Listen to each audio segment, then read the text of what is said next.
हिंदी का प्रथम प्रेमाख्यानक काव्य जिसमें बहुपत्नीवाद का सर्वथा अभाव है, ये है मधुमालती मंझन जी द्वारा रचित।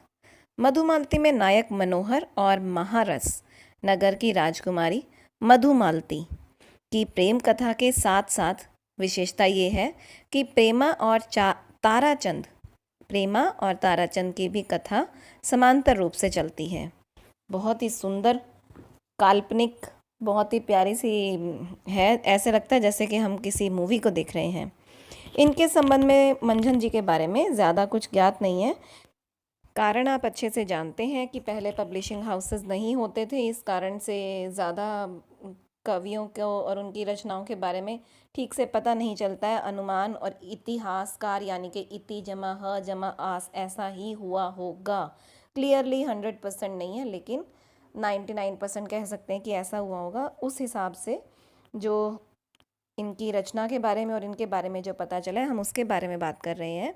मधुमालती की एक खंडित प्रति मिली और इसमें मंझन जी की कोमल कल्पना का पता चलता है। मृगावती की तरह ही मधुमालती में भी 5 चौपाइयाँ अर्थात अर्धालियाँ, चौपाई अर्धालियाँ एक ही बात होती है, के बाद एक दोहे का क्रम रखा गया है। पर मृगावती की अपेक्षा इसकी कल्पना बहुत विशाल है और विस्तृत है और हृदय को छू लेने वाली है।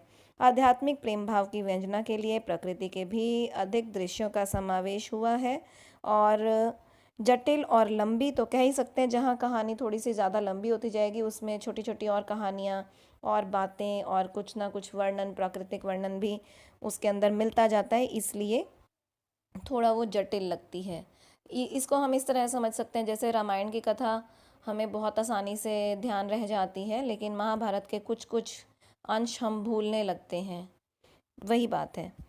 अच्छा देखिए, करनेस के नगर के राजा, इसकी अब हम कथा को समीक्षा देखें तो करनेस के नगर के राजा सूरजभान के पुत्र मनोहर नामक एक सोए हुए राजकुमार को कुछ अप्सराएं रात में जब वो सो रहा था महारस नगर की राजकुमारी मधुमालती के चित्रसारी में रखाती हैं। वहाँ जागने पर दोनों का साक्षात्कार होता है और दोनों एक दूसरे पर मोहित हो जाते हैं। वहाँ पर मनोहर ने अपना परिचय मधुमालती से इस प्रकार दिया कि मेरा तुमसे कई जन्मों का प्रेम है, अनुराग है। इससे जिस दिन मैं इस संसार में आया उसी दिन से ही तुम्हारा प्रेम मेरे हृदय में उत्पन्न हुआ। बातचीत करते हुए दोनों एक साथ सो गए और अप्सराएं राजकुमार को उठाकर फिर उसके घर पर ही रखाई। काल्पनिक कथा है, कुछ भी हो सकता है। दोनों जब अपने अपने स्थान पर जगे तब प्रेम में बहुत ज़्यादा व्याकुल हो गए, बेचैनी हो गई, जैसा कि हंसों का जोड़ा बिछड़ जाए जैसे। राजकुमार वियोग से विकल होकर घर से निकल गया और समुद्र मार्ग से उसने यात्रा की। मार्ग में तूफान आया जिसमें उसके जो साथी थे वो इधर उधर बह गए।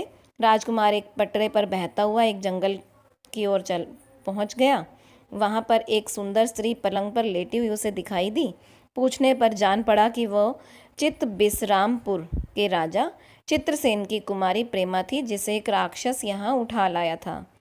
मनोहर कुमार ने उस राक्षस को मारकर प्रेमा का उद्धार किया, उसे उस राक्षस से बचा। ऐसे में प्रेमा ने भी उसे मधुमालती का पता बताया और ये साथ में ये भी बताया कि वो मेरी सखी है और मैं तुमसे उसे मिला दूंगी। प्रेमा भी उसके प्रति कृतज्ञ ही थी। अच्छा, फिर क्या होता है, मनोहर को लिए हुए प्रेमा अपने पिता के नगर में आई। मनोहर के उपकार को सुनकर प्रेमा के पिता उसका विवाह मनोहर के साथ करना चाहते हैं। नेचुरल सी बात है, उन्हें मनोहर बहुत शक्तिशाली लगा और वो उसका विवाह करना चाहते हैं। पर प्रेमा कहती है नहीं, मैं इससे विवाह नहीं करूँगी, ये तो मेरा भाई है। उसे उसकी प्रेम पात्री मधुमालती से मिलाने का वचन देती है और उसे अपना भाई पूर्णतया स्वीकार करती है।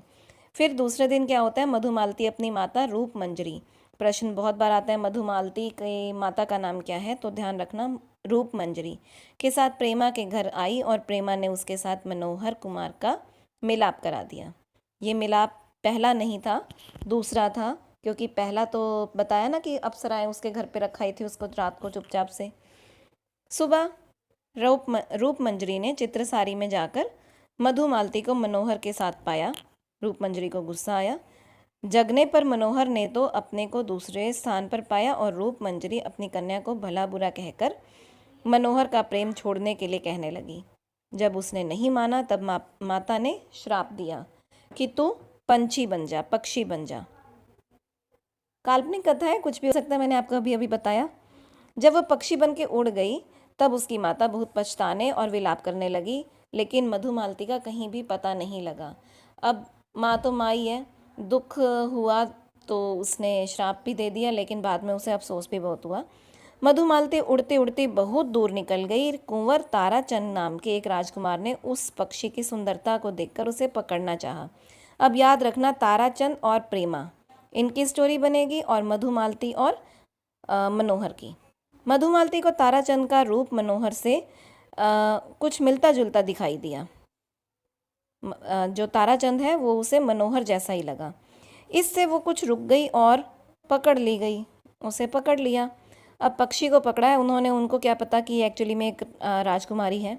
ताराचंद ने उसे एक सोने के पिंजरे में रखा। एक दिन पक्षी मधुमालती ने प्रेम की सारी कहानी ताराचंद से कह सुनाई और उसे सुनकर उसने प्रतिज्ञा की कि मैं तुझे तेरे प्रियतम मनोहर से मिलाऊंगा। अब देखिए, प्रेमा ने मिलाया मनोहर को मधुमालती से और मधुमालती को मिलाएगा ताराचंद मनोहर से। अंत में वो उस पिंजरे को लेकर महारस नगर में पहुंचा। मधुमालती की माता अपनी पुत्री को पाकर बहुत प्रसन्न हुई। उसने मंत्र पढ़कर उसके ऊपर जल छिड़का और वो पक्षी से फिर से राजकुमारी बन गई। मधुमालती के माता पिता ने ताराचंद के साथ मधुमालती का विवाह करने पर विचार प्रकट किया, पर ताराचंद ने कहा कि मधुमालती मेरी बहन है। सेम बात हो गई, जैसे उसने मनोहर को अपना भाई बना लिया था वैसे इसने मधुमालती को बहन बना लिया, और मैंने प्रतिज्ञा की है कि मैं जैसे भी होगा मनोहर से इसे मिलाऊंगा। मधुमालती की माता सारा हाल लिखकर प्रेमा के पास भेजती है। मधुमालती भी उसे अपने चित्त की दशा लिखती है। वे दोनों पत्रों को लिए हुए दुख कर रही हैं कि इतने में उसकी एक सखी आकर ये संवाद देती है, बताती है कि राजकुमार मनोहर योगी के वेश में आ पहुंचा है। मधुमालती का पिता अपनी रानी सहित दल बल के साथ राजा चित्रसेन, जो प्रेमा का पिता है, वो कौन है, चित्रसेन के नगर में जाते हैं और वहाँ मधुमालती और मनोहर का विवाह हो जाता है। एक काम तो हो गया। मनोहर, मधुमालती और ताराचंद तीनों बहुत दिनों तक प्रेमा के यहाँ ही अतिथि बनकर रहते हैं। एक दिन शिकार से लौटने पर ताराचंद प्रेमा और मधुमालती को एक साथ झूला झूलते हुए देखते हैं, बातें करते हुए देखते हैं, तो उन्हें प्रेमा बहुत ही खूबसूरत लगती है, बहुत सुंदर लगती है और वो उसके रूप पर मोहित होकर मूर्छित हो जाते हैं। मधुमालती और उसकी सखियाँ उसे ठीक करने का प्रयास करती हैं। इसके आगे की जो कथा है थोड़ा सही से नहीं है, क्योंकि ये प्रतिखंडित सी मिली थी और कथा के झुकाव के अनुमान से ये पता चलता है कि प्रेम और ताराचंद का भी विवाह ही हो गया होगा। कवि ने नायक और नायिका के अतिरिक्त उपनायक और उपनायिका, कौन कौन है उपनायक और उपनायिका, प्रेमा और ताराचंद की भी योजना की है, तो कथा विस्तृत हो गई है। प्रेम आख्यानक का मुख्य विषय, प्रेम आख्यानक के मुख्य विषय को देखें तो ये कह सकते हैं कि प्रेम की अखंडता दिखाकर मंझन जी ने प्रेम तत्व की व्यापकता और नित्यता का आभास तो दिखाया ही है, साथ साथ में ये भी बताया है कि ये सारा संसार एक ऐसे रहस्यमय प्रेम सूत्र में बंधा है जिसका सहारा करके जीव उस प्रेम मूर्ति तक पहुंचने का मार्ग पा सकता है। यही तो है मुख्य बात इन सभी प्रेम आख्यानक काव्यों की। सूफी सब रूपों में उसकी छिपी ज्योति देखकर मुग्ध होते हैं, मूर्छित भी हो जाते हैं, जैसे कि ताराचंद जी।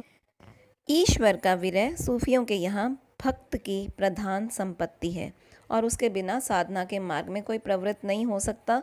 किसी की आँख नहीं खुल सकती और उसमें गुरु भी ज़रूरी चाहिए। एक जगह लिखा है, विरह अवधि अवगाह अपारा, कोटि माही एक परय तपारा, विरह की जगत अविरथा जाही, विरह रूप यह सृष्टि सबाही। आगे भी बहुत कुछ है। वो कहते हैं कि जिसके मन में ये विरह होता है, विरह की प्रधानता नागमती, वियोगखंड और भी प्रेमाख्यानक काव्यों में बहुत अच्छे से दी हुई है। हाँ, एक प्रेमाख्यानक में एक रानी की विरह है जिसमें उसका पति उड़ीसा चला जाता है। ये प्रश्न है आपके लिए, मुझे कमेंट बॉक्स में बताना कि वो कौन है जिसका पति उड़ीसा चला जाता है और वो उसके विरह में बहुत दुखी रहती है। ये क्वेश्चन था। और वैसे आपको ये कथा अगर पसंद आई है तो प्लीज़ इसे लाइक, शेयर और सब्सक्राइब ज़रूर करें। हाँ, सूफियों के लिए ये सारा संसार एक स्वच्छ दर्पण के समान है और इसमें परमात्मा का आभास अनेक रूपों में होता है। तब वे इस सृष्टि के सारे रूप, सारे व्यापार उसी का विरह प्रकट कर रहे होते हैं। ये भाव प्रेम मार्गी संप्रदाय के सब कवियों में पाए जाते हैं। बात जायसी की पद्मावत का समय 1540, अवधि भाषा चौपाई दोहा बताया जाता है, और मधुमालती का समय 1545, अवधि भाषा दोहा चौपाई शैली बताई जाती है।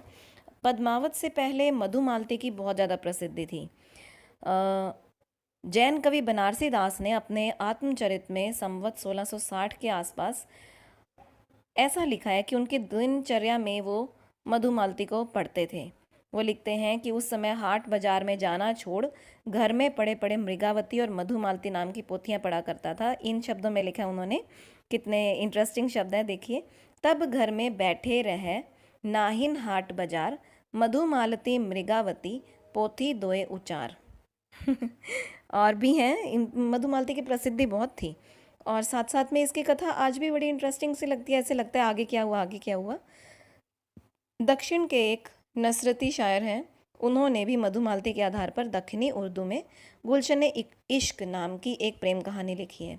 आपने गुलशन इश्क तो शायद पढ़ी होगी, और उसके रचनाकार नसरती शायर नसरती के बारे में पढ़ा होगा, लेकिन ये नहीं पता होगा शायद। वैसे आप ज्ञानी बहुत हैं सभी। मधुमालती के आधार पर वो लिखी गई थी। तो आज के लिए इतना ही, धन्यवाद। अगली बार मिलेंगे एक नई कथा, अलग कथा, शायद जायसी के पद्मावत को ही पढ़ लेते हैं। Thank you, best of luck. अच्छा लगा तो प्लीज़ लाइक, शेयर और कमेंट ज़रूर करें।